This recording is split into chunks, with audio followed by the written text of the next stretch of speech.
Interpares numéro 23.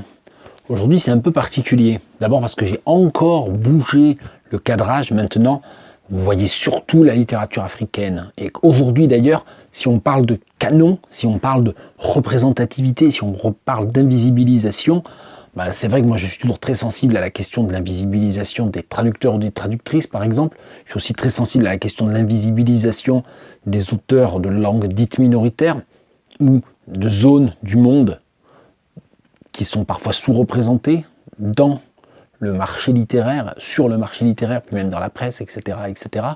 On peut parler bien entendu de la question de la représentativité des femmes et des écrivaines.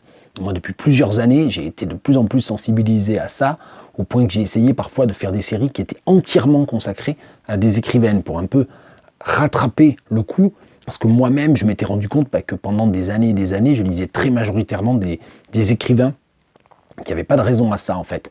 Alors, la raison pour laquelle je fais tout ce préambule, avant même de dire le nom du livre dont je vais vous parler, mais vous l'avez vu sur la tranche, c'est ce livre-là, Le Cabinet Lambda, compilé par Paul Lambda. C'est aux éditions du Cactus Inébranlable, et ça peut se commander partout en librairie. Je crois que tout ça, c'est belge. Je pense que l'auteur est belge, si j'ai bien suivi, j'espère pas dire de bêtises, et l'éditeur est belge.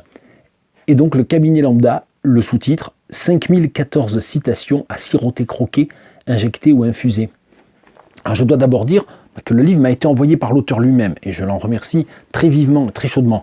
Je trouve que c'est un livre très foisonnant, très irremplaçable en un sens. Ça n'est évidemment pas un livre qu'on lit du début à la fin, vous l'avez compris. C'est une variante un petit peu modernisée du bon vieux dictionnaire des citations. Et donc, il y a un classement alphabétique. Sauf qu'au lieu d'avoir des citations sur des grands concepts, sur des idées un peu philosophiques, il y a des citations bien sûr liées aux mots les plus surprenants parfois. Ombrelle, par exemple, mais c'est Kyoto et c'est l'été, j'écoute des bruits d'eau diffus qui se font entendre au loin, qu'importe au fond le football, le temps passe et sur les ponts s'éloignent en silence de fugitives silhouettes féminines à bicyclette, une ombrelle à la main. Et c'est 3227, c'est la citation numéro 3227, et c'est un extrait de Football de Jean-Philippe Toussaint. Voilà, ça c'est un exemple, et j'étais vraiment au hasard, j'ai pas choisi. Et donc voilà, c'est un dictionnaire des citations. C'est vrai que c'est évidemment pas un livre que l'on lit du début à la fin, encore que tout est possible, tout est imaginable. C'est pas comme ça que moi je vais le lire a priori, mais c'est un livre qu'on range pas. Vous savez, Interpares, c'est une série qui a dérivé de Je range mon bureau, mais Je range mon bureau existe encore. Là oui, je range si on veut, mais ce livre-là, il va rester toujours un peu dans un coin de la maison. C'est des livres qu'on ouvre comme ça quand on a 5 minutes par-ci, 5 minutes par-là, et qu'on n'a pas le temps de lire quelque chose d'un peu plus suivi. Comme on va sur le web, non, on va dans un dictionnaire, dans un gros bouquin de citations comme ça. Alors, la raison pour laquelle j'ai fait tout ce préambule, et voilà, je voulais bien dire que je suis plein de gratitude à l'auteur de m'avoir envoyé ce livre, c'est pour lui lancer un petit défi. Parce que j'ai bien lu le fait que ce livre, ceci n'est pas un avertissement, etc., etc. Où est-ce que c'est ? Voilà, il y a un nota bene, une première version de cet ouvrage a été publiée confidentiellement en 2017 sous le titre « Ailleurs si j'y vole », regroupant 3676 citations. C'est intéressant d'ailleurs parce qu'on est passé de la citation du dictionnaire de citation comme un vol, comme un plagiat en quelque sorte assumé, vers l'idée du cabinet de curiosité sans doute. Est-ce qu'il y a un sous-entendu qui est que peut-être que c'est le seul livre qu'on peut avoir au cabinet, c'est-à-dire voilà, quand on disait 5 minutes où on n'a pas le temps de lire autre chose, peut-être, je ne sais pas, c'est pas ma pratique, mais on peut tout imaginer. C'était pas ça que je voulais dire. Ce que je voulais dire, c'est que ce livre est déjà une extension d'un livre, une édition augmentée en quelque sorte. Et effectivement, je ne vous le cache pas, c'est un gros volume, ça fait quand même la bagatelle de 724 pages. Index compris, etc., etc. À chaque fois, en bas de page, vous avez les références. Par exemple, vous voyez, là, c'est la lettre G. Gâché sur la page 293, vous avez 7 citations et vous avez toutes les références de la 2060 à la 2066. Donc ça, c'est un système de notes de bas de page et c'est assez astucieux parce que chaque citation a une numérotation qui est unique et elle donne lieu à une note de bas de page. Bon, tout ça, c'est des parenthèses. C'est pas ça encore que je voulais dire. J'ai dit que j'avais un défi à lancer à Paul Lambda. De quoi je me mêle ? Il n'est pas obligé de le relever. Voilà, c'est tout. Moi, je dis ça. C'est ma manière de réagir subjectivement en improvisant à ce livre qui m'accompagne depuis quelques temps déjà. Le défi, c'est de faire une édition augmentée dans 2, 3, je sais pas, 5 ans, avec beaucoup plus de femmes. Parce que là, c'est un livre publié en 2020, et en 2020, c'est quand même étrange d'avoir aussi peu d'autrices ou d'auteurs. On peut dire les deux. Moi, je dis autrice. Et j'ai des bonnes raisons de dire autrice. C'est pas le lieu de le dire aujourd'hui. Mais il suffirait de regarder l'index des auteurs et autres sources pour voir que des écrivaines, il y en a peu, très peu. Il y en a, bien sûr, mais elles sont très minoritaires. Alors, je ne fais pas partie des personnes qui font des quotas et qui vont aller regarder si c'est 11,5% ou 23,3%, peu importe. L'impression est évidente quand on lit, c'est un livre masculin.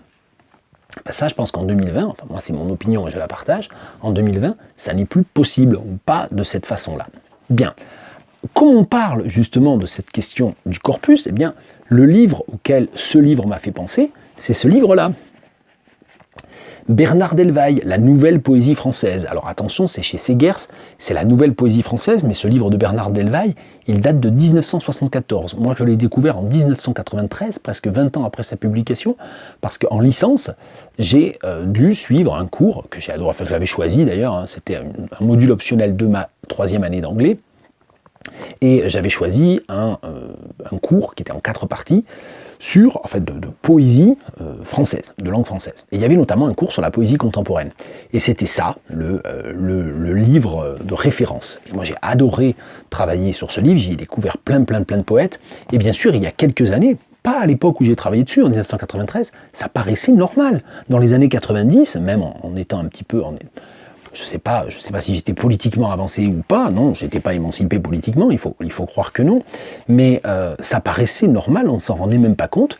Si vous regardez la table des matières, de la page 619 à la page 628, vous avez, je sais pas, une centaine de poètes, dont le point commun est de tous avoir moins de 40 ans au moment où Delvaille les a rassemblés là, donc c'est des poètes nés après 1934, eh bien il y a 4 ou 5 femmes qui se battent en duel, à tout casser. Bon, je me trompe peut-être parce qu'il y a des prénoms mixtes, moi, toutes les Claudes, je ne sais pas si c'est un Claude ou une Claude, mais enfin, j'ai pas vérifié, je veux dire, c'est pour vous dire, voilà, je suis pas non plus en train d'être maniaque de cette question-là, ou de la parité, etc. Je dis juste que la représentativité, voilà d'où on vient, c'est-à-dire qu'en 74, ça paraissait peut-être totalement normal de faire un livre comme ça, en 93, un étudiant pas trop wet behind the ears, pas trop dégrossi, qui s'intéressait à la poésie, qui faisait pas trop plus attention à autre chose, pouvait très bien lire ce livre, en faire son livre de chevet pendant des années sans tiquer sur le fait qu'il n'y avait pas de poètes femmes, très très peu. Mais aujourd'hui, en 2020, c'est plus possible. Enfin, moi, je pense que c'est plus possible. Bon, c'est mon avis et je le partage. Mais voilà, malgré tout, ce livre va rester dans mes références. Il va rester sur mes étagères. Je veux pas être mal interprété sur cette question-là. C'est un défi, c'est rien d'autre. Et du coup, je vais vous lire un extrait d'un poème d'une des poètes, Françoise Tic, que je ne connais pas plus, je ne connais que les textes qui sont ici rassemblés. Alors, les bois bleus, dans les roseaux, les oiseaux d'eau frissonnent. On s'égare dans les sentiers feuillus, les chat-huants dégingandés. Et la nuit béante nous tire les oreilles.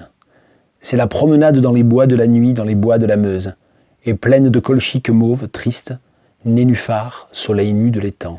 C'est la fin de l'été, ne cesse-t-elle de répéter, et tous les feux de braise, et les autres d'ailleurs, ne réveilleront plus la chair endormie de l'hiver déjà.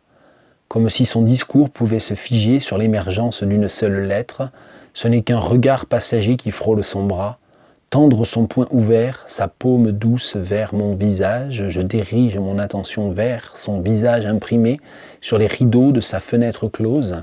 Les feuilles mortes s'y entassent. Maintenant je le sais, l'été vert passé par l'absence perd ses chevaux sauvages. Aucune distance ne me faisait reconnaître pour ces feuilles fauves qui commençaient à s'accumuler contre sa fenêtre, malgré l'été, malgré l'absence des visages et de leurs masques. Et toute tendresse s'éparpillait. C'est un extrait d'un livre qui s'intitule « C'est la fin de l'été » de Françoise Tic. Et donc vous l'avez là à la page 513 de cette anthologie de la poésie, très belle anthologie de la poésie, Nouvelle Poésie Française de Bernard Delvaille, 2014. Bernard Delvaille, Paul Lambda, réveillez-vous les mecs.